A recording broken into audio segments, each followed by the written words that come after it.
A couple of months ago, I put out a questionnaire that had a variety of Nintendo and gaming questions on it. In this questionnaire, I asked for people to give me their hottest Legend of Zelda takes, and I was blown away by the volume of responses that I received. While it's impossible for me to go over each and every one today, I have picked out 10 to read and talk about. Without further prelude, let's get started. Link needs to talk. Oh boy! I'm so hungry, I could eat an Octorok! Excuse me, princess. Great! I can't wait to bomb some Dodongos! Excuse me, princess. Gee, it sure is boring around here. How about a kiss? For luck? You've got to be kidding. Okay, jokes aside, I think this is a very interesting take. Let's talk about why Link is silent to begin with, though, because I do think that's a very important thing to consider when you talk about this subject. Link began as a silent protagonist because that was just kind of the norm back in the day when he was made, and he was named Link because the idea is that he would be a link between the player and the game. But in a modern era of gaming, the notion of a silent protagonist may not necessarily translate as well as it once did, especially when you have games that have given you customizable protagonists that have their own voices, such as the Inquisitor from Dragon Age Inquisition or the main character of Fallout 4. Link has developed over time to be his own character and less of a link between the player and the game. The idea of him being silent due to being a silent protagonist does seem kind of silly in this day and age. It is kind of a relic of the past. It is something that used to be way more prominent back in the 80s when he was created. Personally, I like the way that Breath of the Wild, Tears of the Kingdom, and even Echoes of Wisdom handled Link being silent. Link is mute because that is simply part of who he is as a character. Now, I'm not a professional in this subject at all, but from my observations in Breath of the Wild and Tears of the Kingdom, Link appears to have a form of selective mutism. In Echoes of Wisdom, he has his ability to speak taken from him after being captured. He is mute. I think that adding this to his character does two really neat things. It gives us a mute main character that is written intentionally to be mute, and that is frankly a more unique protagonist idea. It also doesn't cause Link to feel like a totally different character. While him talking doesn't necessarily mean that he will turn into, well, this. Great! I can't wait to bomb some Dodongos! I do think having him stay mute is, well, perfectly fine, especially if he's written intentionally to be that way. So, to summarize, I don't think Link needs to talk, but I also think the idea of him being silent because he's supposed to be a blank slate for us to insert ourselves into is, frankly, outdated. He's his own character now, and I think the writers making him intentionally mute is actually a very interesting choice. We don't really get mute main characters in video games too often, and I think it's cool to have a protagonist who is intentionally written that way. Next up, I don't particularly care for any continuity between any of the Legend of Zelda games. I can agree with this, honestly. I do think the idea of a massive continuity that harkens back to previous games can be really cool, but I do worry about the idea of a continuity and how it may stifle such a long, ongoing series. I think the timeline is best viewed as more like guidelines, as a certain Captain Barbossa would say. I think that people that are overly worried about things not entirely lining up through the continuity just need to remember that it is called the Legend of Zelda, and that legends can change over time. Maybe that's why some landmarks don't line up how we're used to between games. And maybe that's why some things are recurring. The list goes on and on. As a writer, of course, I love continuity, but for Zelda, I'm not too terribly bothered with it. There's some like neat continuity crossover stuff occasionally, like how the hero spirit in Twilight Princess is the hero of time from Ocarina of Time, but I don't think Nintendo needs to keep the continuity if they think the games are better without it. Next up, Breath of the Wild is what the series needed and deserved after making the same game with a new gimmick for mainstream titles from the N64 to the Wii. I agree with this take, mostly, but I have a really weird take on Breath of the Wild. To start, I think that Breath of the Wild was necessary. Skyward Sword struck me as feeling really uncreative with its boss designs and really dungeon designs. It was like we kind of had fire dungeons to have fire dungeons, forest ones to have forest ones, and they just didn't really feel like they had as much soul as the dungeons from past games. And that's my biggest beef with Skyward Sword. I feel like it checked 3D Zelda boxes, sometimes at the cost of doing something new. There's a lot of repetition in that game and tedium that feels really unfun to play, and I think that was a signal that Zelda games needed a breath of wild, fresh air. But the concept of Breath of the Wild in itself is the game's gimmick. Sure, it's less linear than previous titles, and you swap out dungeons for shrines and the divine beasts, but in a way, that open worldness is the game's gimmick, not really any different than how Majora's Mask is built off of the idea of the 3-day timer, or how Wind Waker is built off of the idea of exploring the Great Sea. Breath of the Wild is built off of exploration and this idea of a fallen kingdom, so its concept is enhanced by open world gameplay.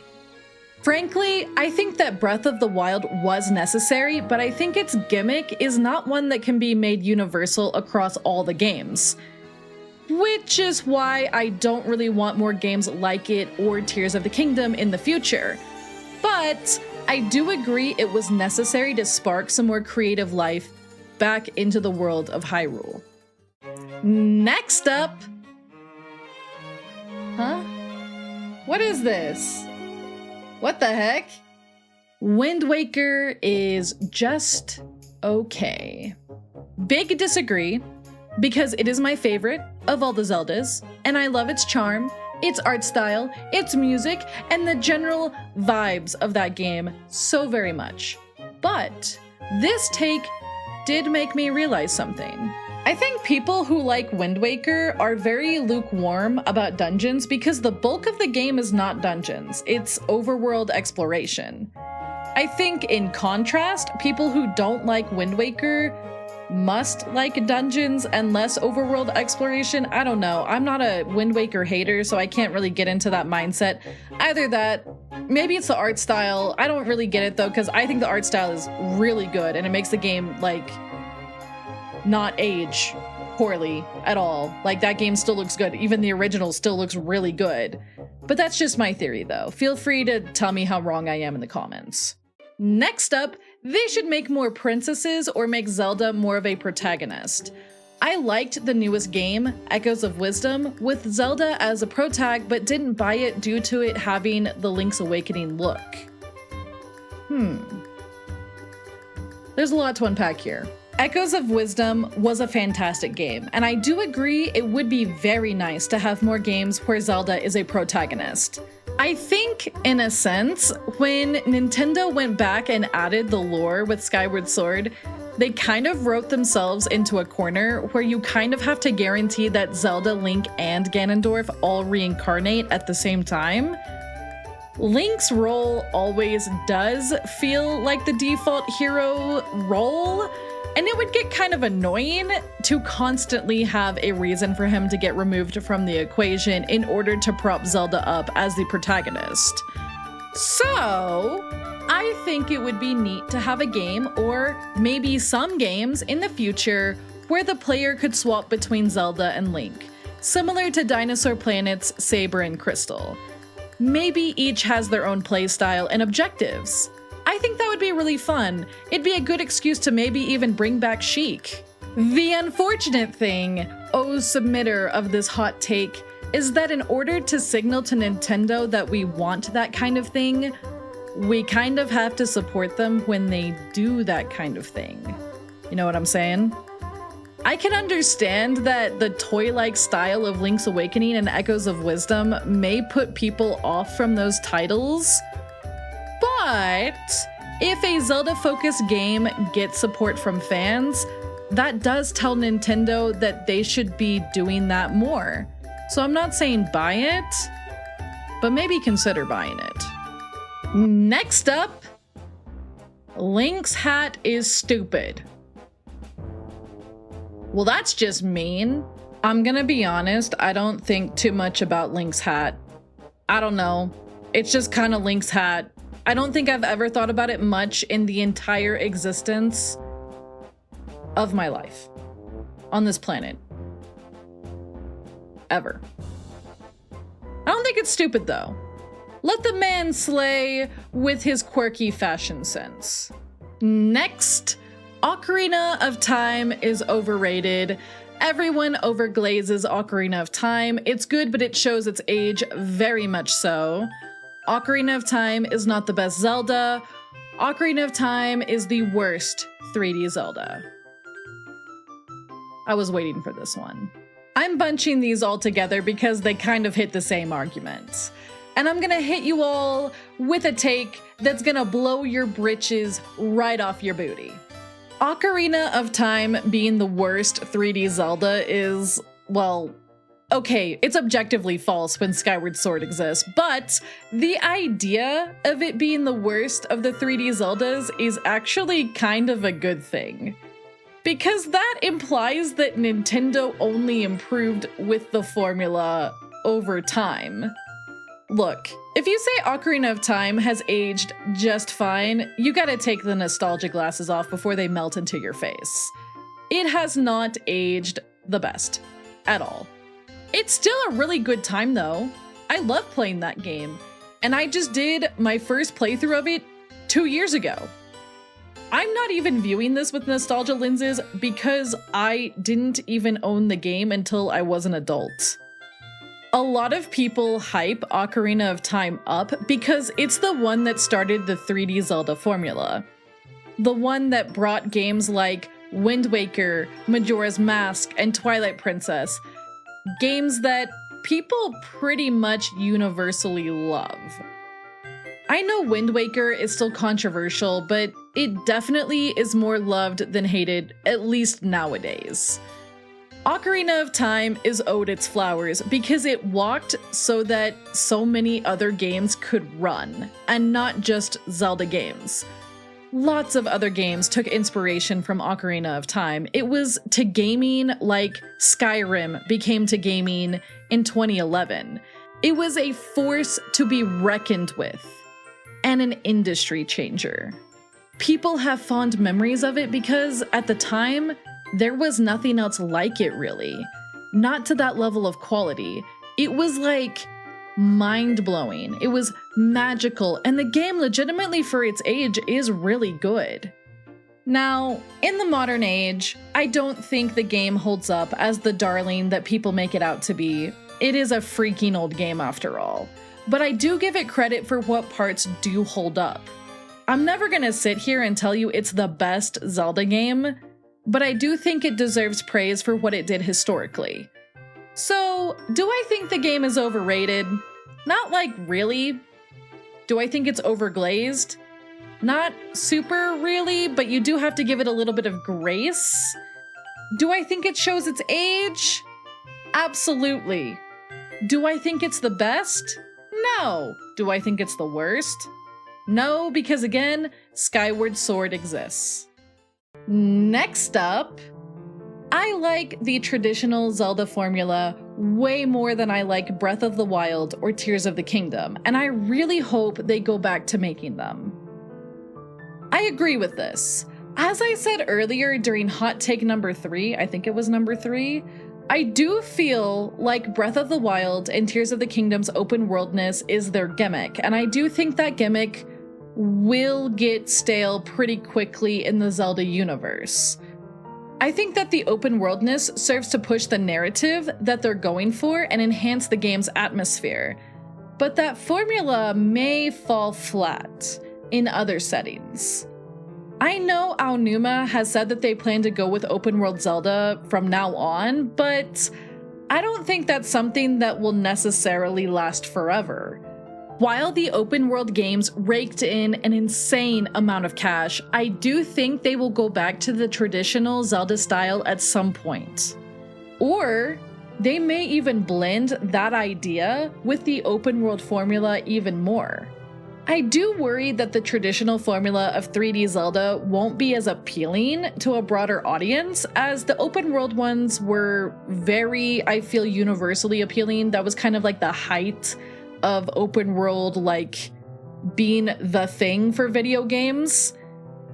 I do think, though, however, if Nintendo wants to continue making open world Zeldas, they will need to do something that makes each one feel extremely unique from the other, or people are going to get bored. They were already complaining about Tears of the Kingdom. For our second to last hot take, Ganondorf had a good run. Time for a new villain to step up. This one's kind of complicated. It is, but it isn't. I can agree that Ganondorf could use a break. I do think, due to his popularity and iconic status as the main Zelda villain, we will never see him truly go away. Some people really theorized he was done forever after Breath of the Wild, but I think people need to realize that Nintendo is perfectly fine with resurrecting villains left and right. They do it all the time in their franchises. And they even set up a lore reason for Ganondorf reviving over and over again. I think he's definitely not going away forever, but having a new villain for the next few games would be super refreshing. I kind of want them to bring Vati back or make new villains. How about a lady villain? Has Zelda ever had a lady villain? I think we need a lady villain. And for our final hot take of the day, A Link to the Past is a terrible game. Its design is deliberately obtuse, poorly executed, and oftentimes infuriating, bouncing its game design ideas between bullet hell and talk to every NPC to advance at the drop of the hat, and often spikes the difficulty for no reason. Oh man, I have feelings about this. So, I like A Link to the Past, but also I kind of freaking hate that game. It's weird. Like, some parts are really good and other parts make me very, very mad. So for this take, I mostly agree with it. I do think its design is deliberately obtuse. I remember being so confused and lost when I played that game, and very much at the mercy of my chat members in my stream to guide me in the right direction. However, that was kind of the norm for games back then. A lot of things were obtuse. People had to find guides or ask around to progress, and that was just kind of how things were. Games were designed to be harder back in the day because of rental culture. Game devs wanted people to rent their games over and over again in order to beat them. Don't get me wrong though, I do think the game is horribly obtuse at times, and I have a hard time recommending it to anyone, especially as their first 2D Zelda. It's one of those games that if you already know the game, playing it is easy, but if you don't know the game, it can be super frustrating. Turtle Rock in that game is also just notoriously difficult and made me crash the frick out on stream. I will never forgive them for that dungeon, but I can understand why the game is built like that. And it had to do with when the game came out. So I give it like a little bit of grace. Just a little though. I don't think A Link to the Past is terrible, but I definitely have no desire to replay it. Maybe ever. Legitimately, most of the time I did play that game, I had a really good experience. I just definitely did not like segments of it, and I do think a lot of progression in that game is locked to some very silly stuff, like randomly bombing a rock that looks like all the other rocks next to it, or plucking a weed randomly from the ground. It's just a bit silly. That is all of the hot takes I have time to go over today, and I want to thank you so very much for watching this video. Now, while we only tackled 10 of these hot takes, there were a lot more I wanted to go over. Too many for a single video. If you're interested in more of these hot take Zelda videos, please let me know in the comments below and I would happily do more. There were a lot of submissions about Ocarina of Time and Breath of the Wild, and also Tears of the Kingdom in particular, and I know I definitely have things to say about those games, but I didn't want the entire video to be focused on just a handful of games. I wanted it to be more focused on the entire series. But that being said, we still have a lot of variety still to pull from when I did that questionnaire.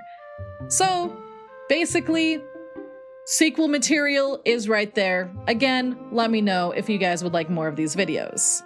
Thank you again for watching this video. Leave a like if you liked it, and hit subscribe for more dragons and Zeldas and hot takes and gaming stuff, and yeah. One of these days I'll make a proper outro or something. One of these days. See ya!